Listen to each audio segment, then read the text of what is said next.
So from a very young age, I've been involved with multiple sports, but most prominently basketball.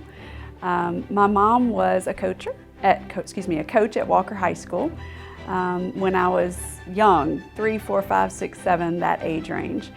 And my first introduction to basketball was with her Walker High School basketball team as the coach. And she let me run drills with them and keep the books during the game and that sort of thing. So I really learned the basics, right, of the game then and found my love as early as like 5 and 6 years old. Growing up in a very sports-minded family made it obvious that my role models from birth and continue to be my mom and dad.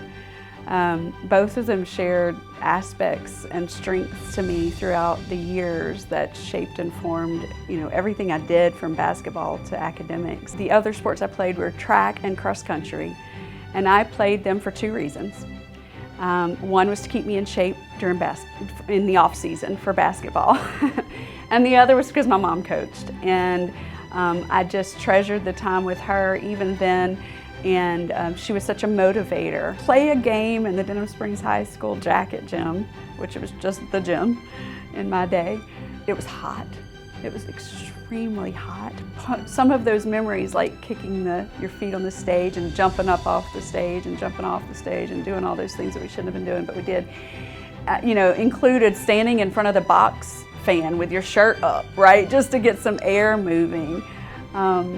I remember it being a little bit dark. Half the time the lights kind of didn't work well or flickered, but there was such nostalgia there because it had just been there for so long and our parents had played in that gym. And honestly, if I had to play a game right now, I'd want it to be in that gym. It just holds so many people's memories. The most memorable moments, it wasn't 1 or 2. It comes in just a flash, a collection of tiny little things with groups of people or single people or duos of people that, make up the experience. Before game, our little rituals that we did before games, it was the camaraderie and the lifelong friendships that I've created through the years with so many.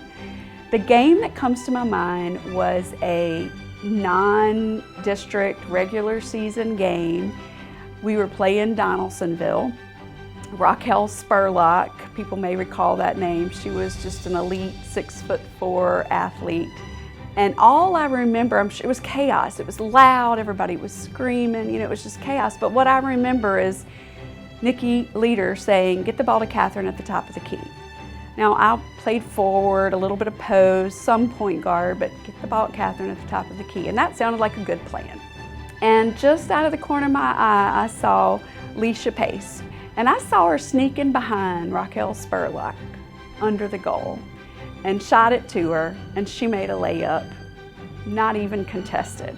And we won, and it was an amazing moment. I don't say that because I was the one that got the ball, but mostly because the teammates are what make the moments. We were in the quarterfinals of my junior year, which is when we advanced to the Sweet 16. It came down the wire, but it was evident we were going to win in those last few seconds, and they were fouling us to shoot free throws, and we were pumped and getting excited and still trying to play the game. One of my teammates was shooting a free throw, and Shannon Wilson and I were lining up for the free throws, and we lined up directly across from each other. And I remember her saying to me, "We're going to win." And I'm like, "We're going to win." And we knew that meant Sweet 16. And then she said, "I want to hug you first." And I'm like, "Yes, we're going to hug first." So when the seconds ticked off, and we were at opposite ends of the courts, but sure enough, when those seconds ticked off and we had won, we found each other, and it was definitely a memorable moment. Those are accolades: all district, all state, multiple points. Those are accomplishments that, weren't necessarily goals.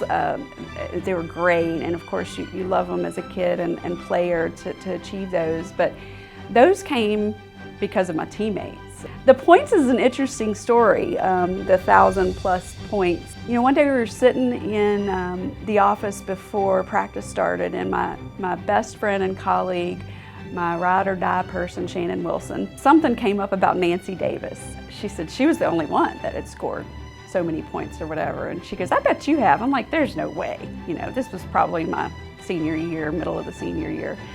And she just started pulling scorebooks from Nikki Leader's office shelves and went home and started tallying them with her mom and came back and said, I told you. I give her all the credit for even discovering that, and of course her mom and her went out of their way to help present a plaque and things like that for me to acknowledge it. Southeastern was an absolute blessing for me. You know, I was able to play for a Division I school. One of the first things I discovered in Division I is that high school soft. Even at Southeastern Division I, it was such an extraordinary level to jump. Made that successfully while going to nursing school. Frank Schneider at Southeastern was hands down the best strategic coach I've ever encountered. But more than that, he taught me something I use every day in life now, and that is everybody's different and you motivate people differently.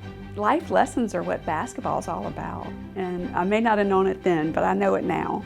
It's why I want my kids to be involved in sports, right? Not because they might have a natural ability or talent, but because, my gosh, the life lessons it teaches you is just invaluable.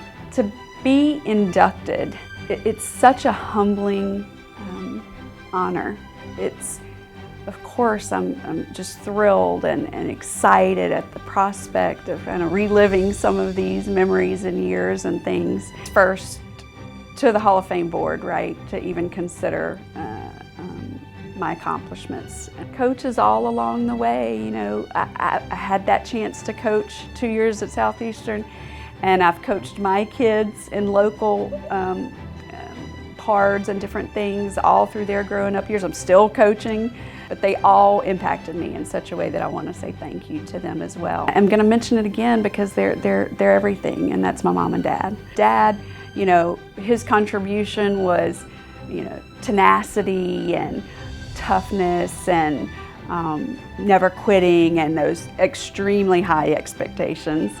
Mom's was motivational and inspirational and strategic. Teammates, you know who the special ones were. They know that today. Not just, you know, playing with me, but contributing to my life in so many aspects, personally, academically, professionally, and ongoing, and just sticking by me, right, when things got tough, as they do for us all. So.